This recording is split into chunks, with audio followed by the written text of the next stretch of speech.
Welcome, my lords, to the White City, where you will learn more about Middle-earth and discover differences and similarities between the Rings of Power show and Tolkien's books, and whether Amazon's show, episode by episode, is worth watching.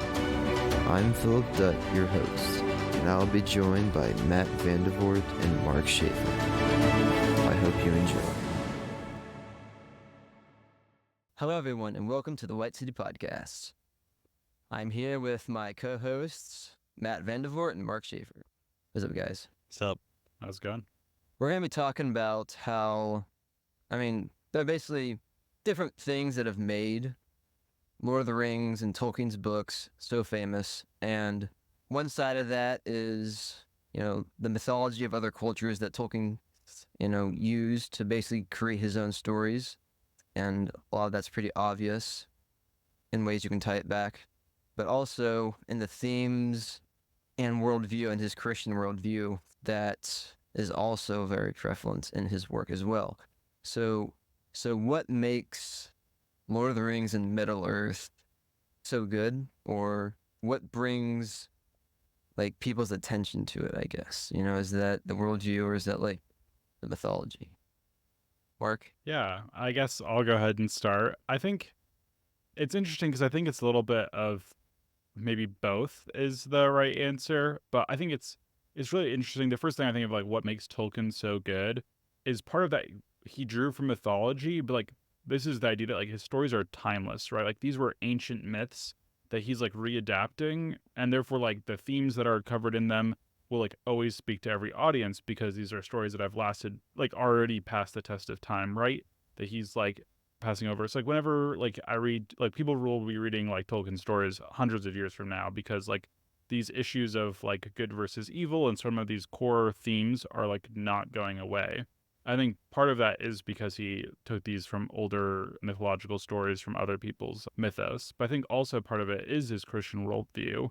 As a Christian, I think that the Christian worldview is the correct one, and therefore the Christian worldview will always be insightful. And therefore, Tolkien's insights into the nature of good and evil and the nature of friendship, these aren't just, his view on things. This is actually how these things work in the real world. And therefore, I think they will always capture audiences because they'll be hey, this is sort of how temptation works whenever they see Frodo being worked on by the ring, or this is sort of how evil is just trying to destroy, but not just destroy, but perverts things, like Saruman is corrupting people and the orcs and stuff like that. Yeah, I think it's this combination of both the Christian worldview because it's true and has these true things, and because these are ancient stories that have are timeless. So yeah, I think that it's like you said, I think it's a combination of both things.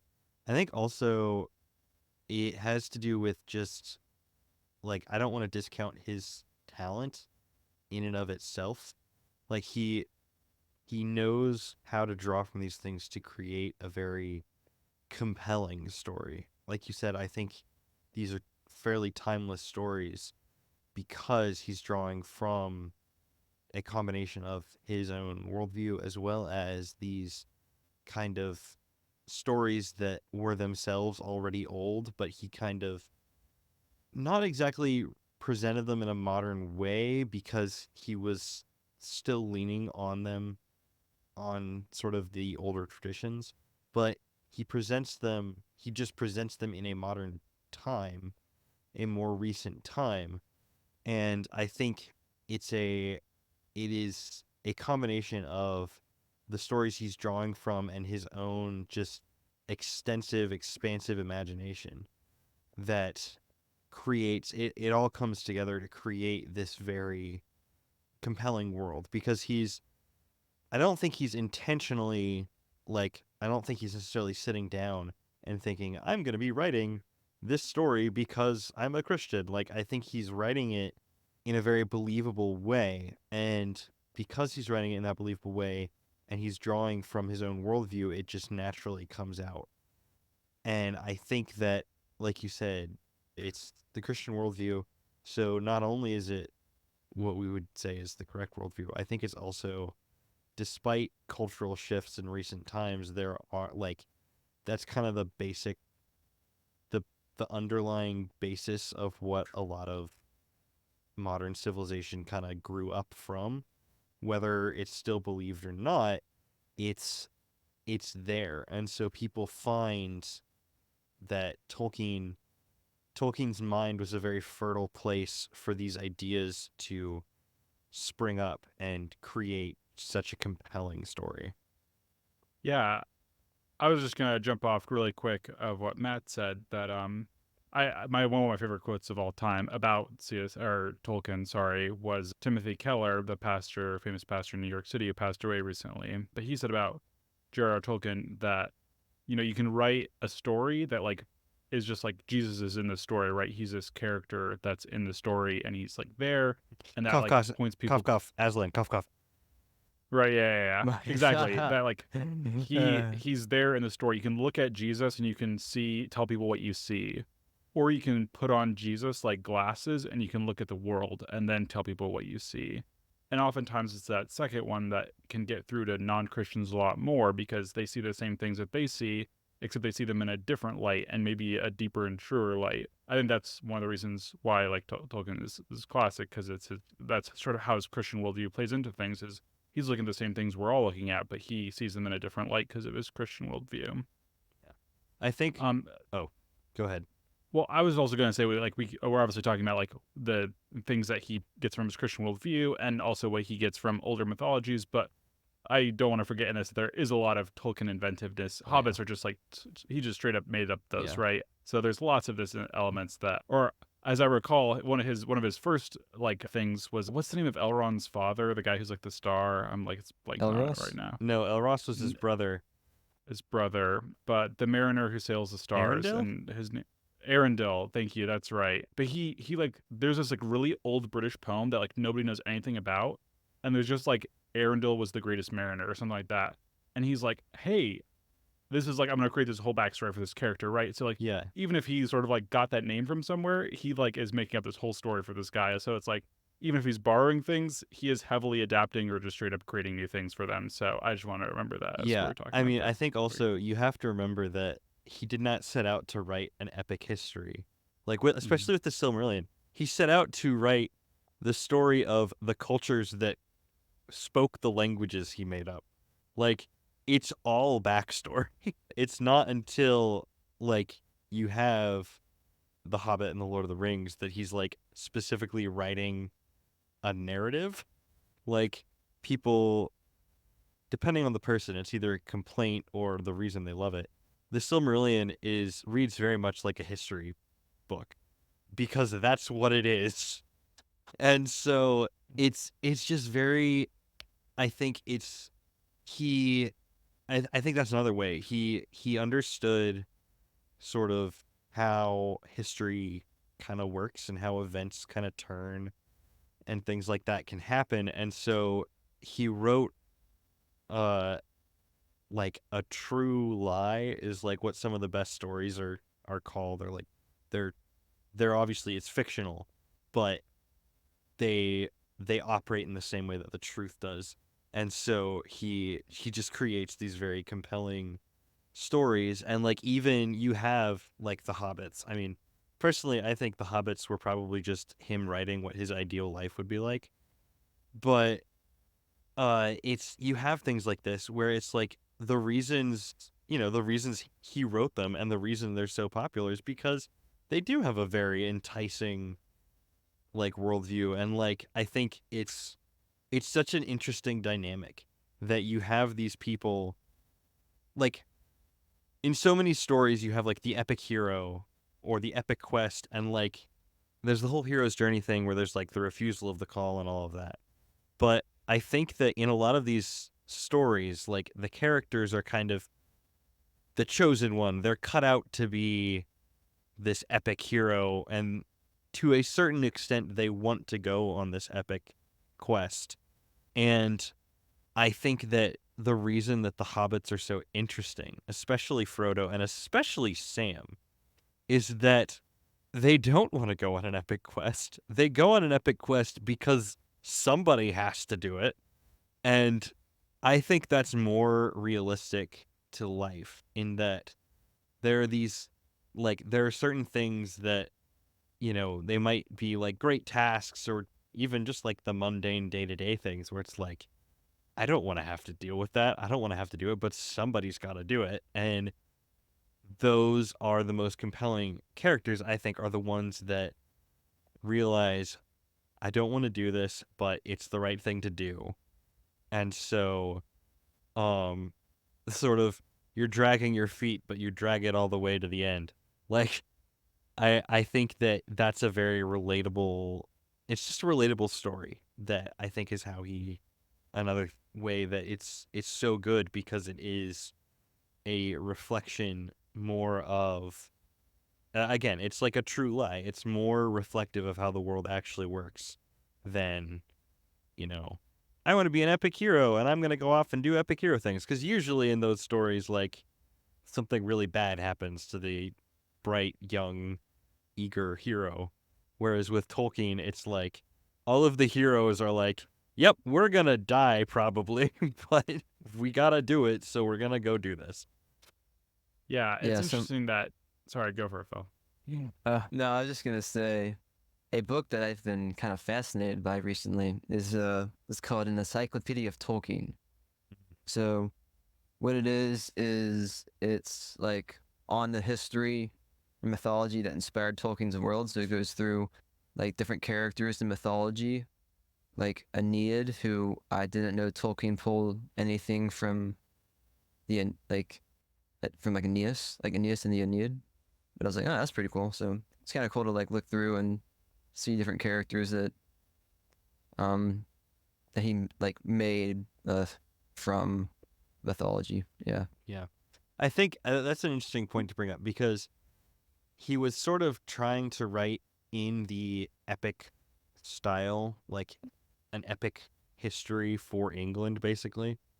But it is, I think, another reason it's compelling is because it is epic in scope, but again, like the heroes of the Lord of the Rings are they're not Beowulf, who comes in like a boss and is just awesome the entire time.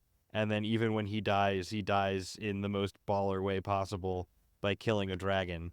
Like, there is no point at which Beowulf is seen as, not being the coolest guy in the room. And I think Tolkien's like closest analogs are characters in the Silmarillion. Like, you have characters like Feanor or Turin, who they do all these epic... Fingolfin. Yeah, Finkelfin. They do all these epic things, but, like, it seems that there's a corresponding amount of cost and suffering to to the things that they achieve. So you have, Feanor creates the most beautiful jewels, but is a complete fool at the end of the day. You have Turin, who basically every time he has a victory, it's immediately snatched out from underneath him. Up to you have this. You can really easily compare the ending of Beowulf to the ending of Turin's story because they both die fighting and killing a dragon. But in Beowulf's case, it's still like, oh, he's dead. What a shame. But didn't he go out so cool? And in Turin, it's like, man, everything in his life was terrible. And even his death, like, even though he did this great thing and killed this dragon, it still made everything worse. So I think he writes on an epic scale, but he writes epics through not necessarily a modern lens, but through a lens that has developed from those periods. And so it is particularly compelling now rather than the kind of stories that you would have gotten hundreds of years ago in a way that I think, because of its scope, I think it will be read for centuries. But it will have that it kind of it's a snapshot of the period it was written in the same way that those older epic poems were snapshots of the period that they were written. And yeah, just did a very good job at creating an epic for the 20th century. I think especially, I mean, this is like, to this day, probably the strangest Tolkien ever wrote is probably Frodo himself. That like, of talk about like a non-typical like hero is like, man, Frodo, he's like just suffers the whole time, right? And his whole struggle is Yeah. like internally with the ring, and he's constantly like as a hero who like, maybe the hero's journey is like them realizing like I need to help in the end. Like Frodo starts off needing help. He starts off as a small character, and he doesn't really get any bigger, right? He's significant, but he's not important in a way. And like in the end, he actually like fails, right? He doesn't Yeah. throw away the ring in the fire of Mordor. So like it's super interesting. And I think that is like a character I've never read any like I've read lots of fantasy and no one's ever written a character quite like that. And like to this day, but it's also like so relatable, right? Like just someone who fails and who like doesn't have it all or isn't the most powerful person or like yeah, it's interesting because like characters like Aragorn you think of are like, oh, that's like sort of your classic hero, right? The return of the king and stuff. But that's not Frodo, right? But Frodo is the main character, and he starts out the Yeah. story and he ends the story that way. And yeah, I don't know. I've always found that fascinating. Yeah, definitely. I think what's interesting is I guess like Frodo is like I guess pretty much the main character. Sometimes like in the movies it's kind of hard to see because it's kind of boring a lot of the time when you see him. I may or may not have skipped the Frodo sections the second time I watched the movies. I will neither confirm nor deny. Those are the best parts. All of you are traitors. Yeah. I agree now. Well, sort of. Like Aragorn turns into like a good, at least the way they like made him in the movie is like a good main character, kind of like you were saying, Mark, because he like because he's like leading everybody to like battle. He's like really like encouraging people, right, to fight but And he's like important and he improves, right? He's the return of the king, the one that Yeah. everybody's looking for. He like is the one that comes in and saves the day. And it's like the opposite of Frodo, right? Where like Frodo doesn't get more significant or more important as the story goes along. I mean, the ring itself and his journey does, but like he as a person doesn't, his qualities, his character isn't sort of more important.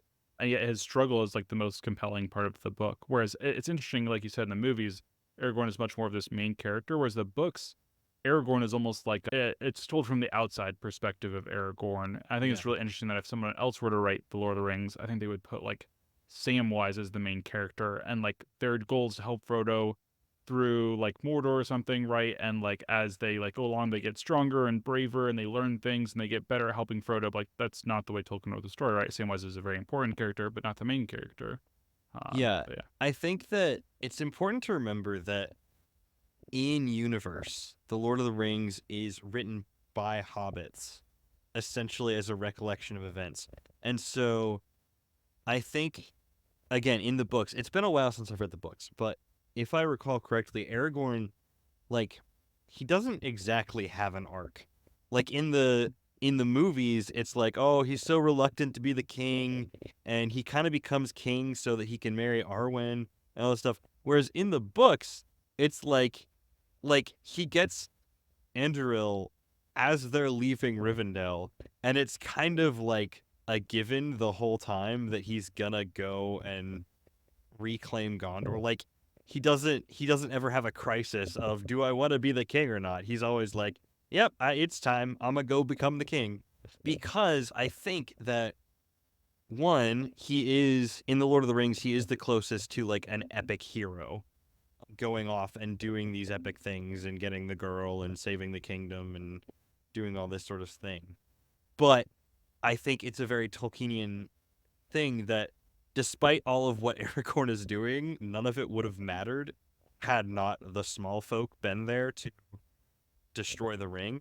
And so I think you can make the argument that I think Frodo is the main character in to the extent that there is a main character.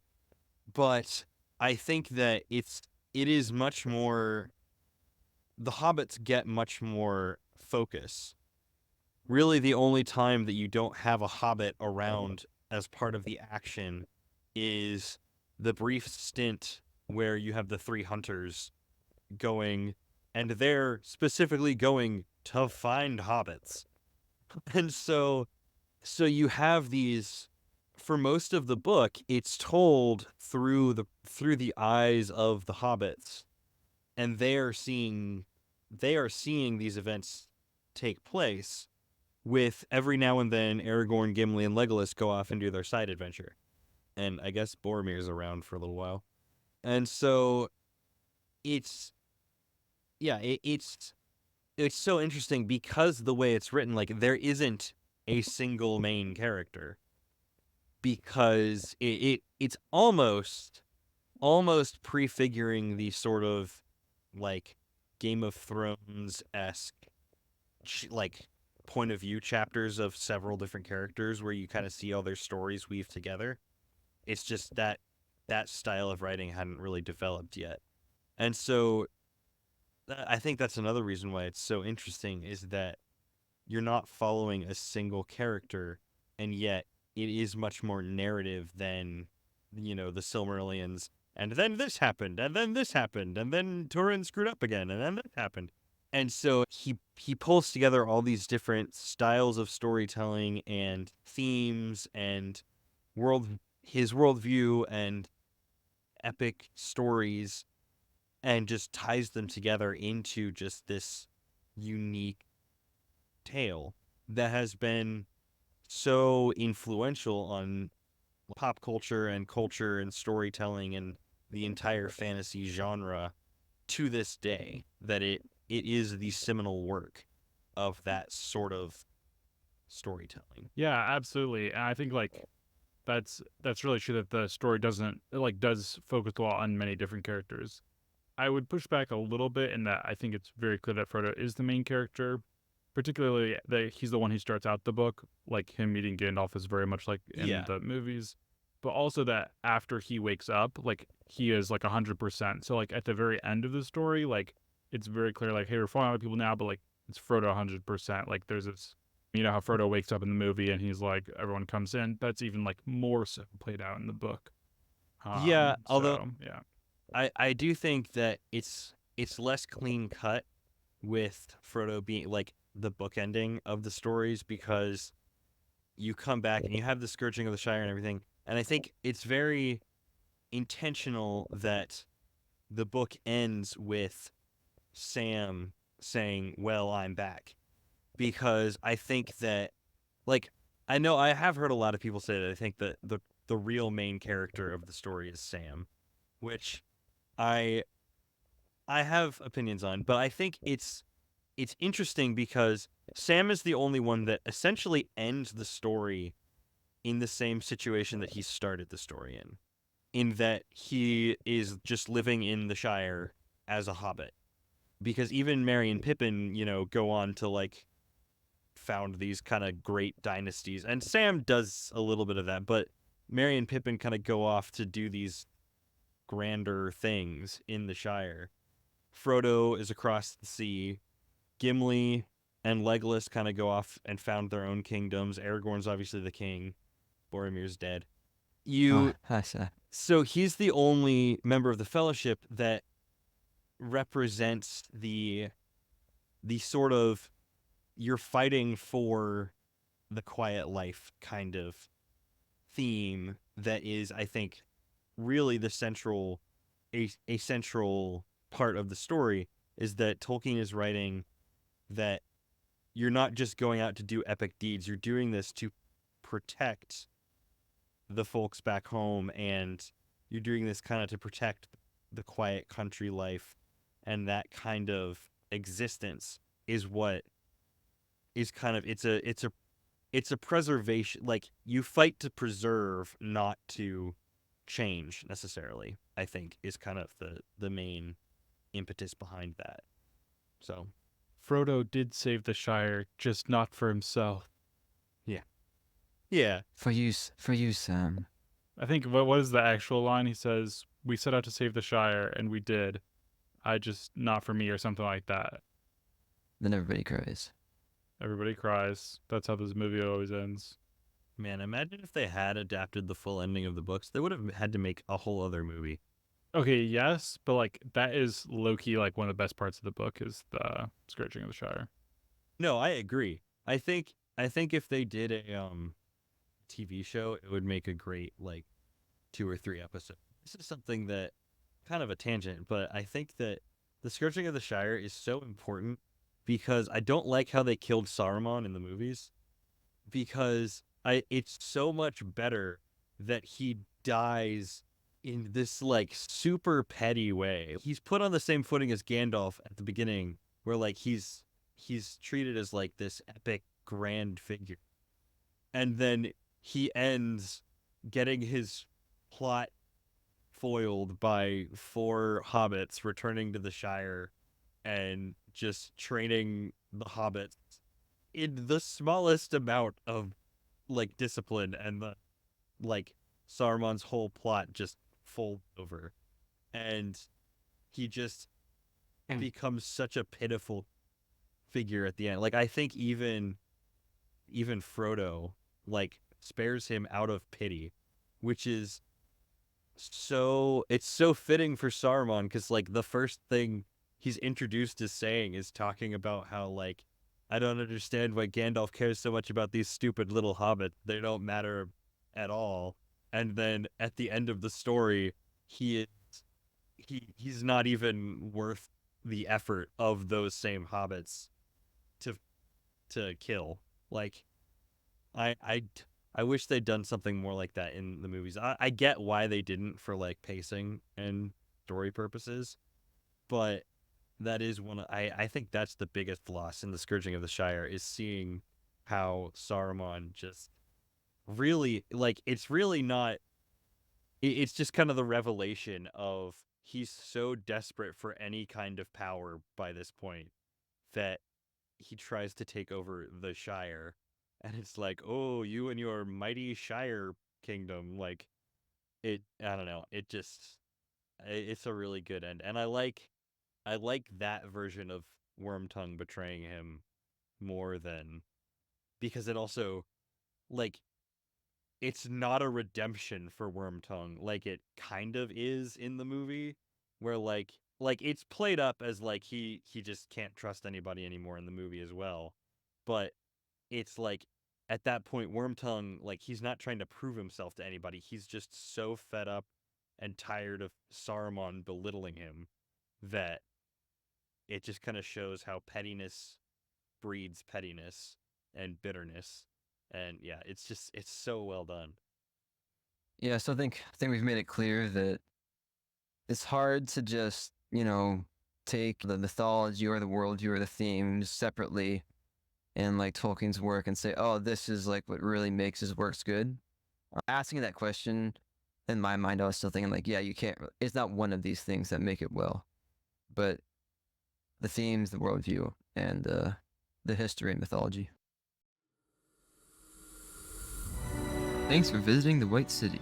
Before you leave, please subscribe to our podcast and check us out at thewhitecitypodcast.com. We're on YouTube or Facebook under the tag @The White City Podcast.